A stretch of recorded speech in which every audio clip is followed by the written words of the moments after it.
Hey, this is Mr. Willis. I'm going to show you how to format a blank spreadsheet for pixel art, a very popular project here at GCMS.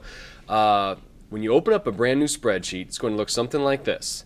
And any of you who have seen pixel art before know that all of these different cells, is the fancy term that we like to call them, need to be little squares, not these long or very wide rectangles.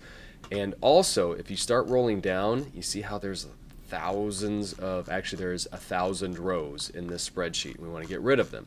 So first thing I'm going to do is to delete all the extra rows. Here's how you do it.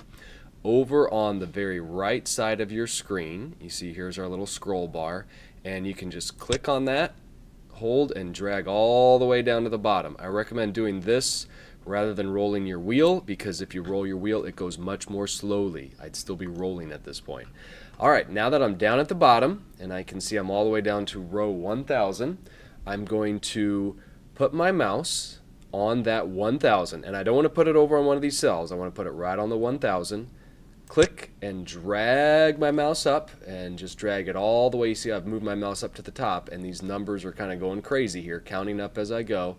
And I'm going to drag and just get all the way up until I am just under 30. So I'm going to get 31 will be the last one that I grab, and then I can let go of my mouse. And now I'm going to move my mouse back over. As long as it's anywhere on top of these kind of darker gray sections here, we're good to go.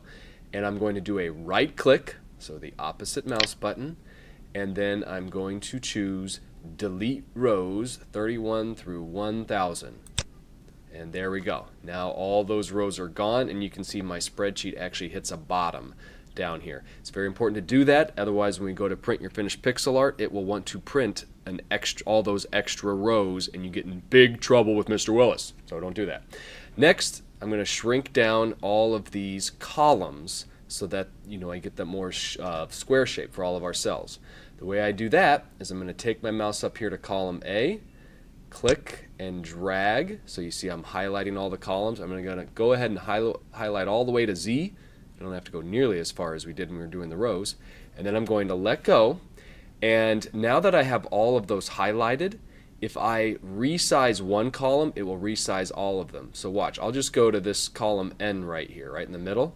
I'm going to put my mouse right between N and O, so it turns into that little two arrows there. And then I can click and drag and get it to about, I don't want to go too thin, but get it to where it looks like about a square, about like that. And then let go. And you see how it shrinks all of them down. Now if this is too small, like if you're wanting to do more of a small square pixel art, you could go to work with this. But if you want some more space over here, what you can do is highlight several columns, like if I highlight this many, and then do a right click, it will say insert 15 left or 15 right. We want to insert 15 to the right, so just click on that. You see it's extended it. If you want to do that one more time, there we go. That's probably going to be good for me. You can get a nice widescreen picture there. If you want to add, if you want to do a few more, a few less, honestly, that's up to you. This is your pixel art. You get to decide how many parts are there. All right, so we have our basic grid going here with all of our cells in nice little square format. And in another video, we'll start programming them.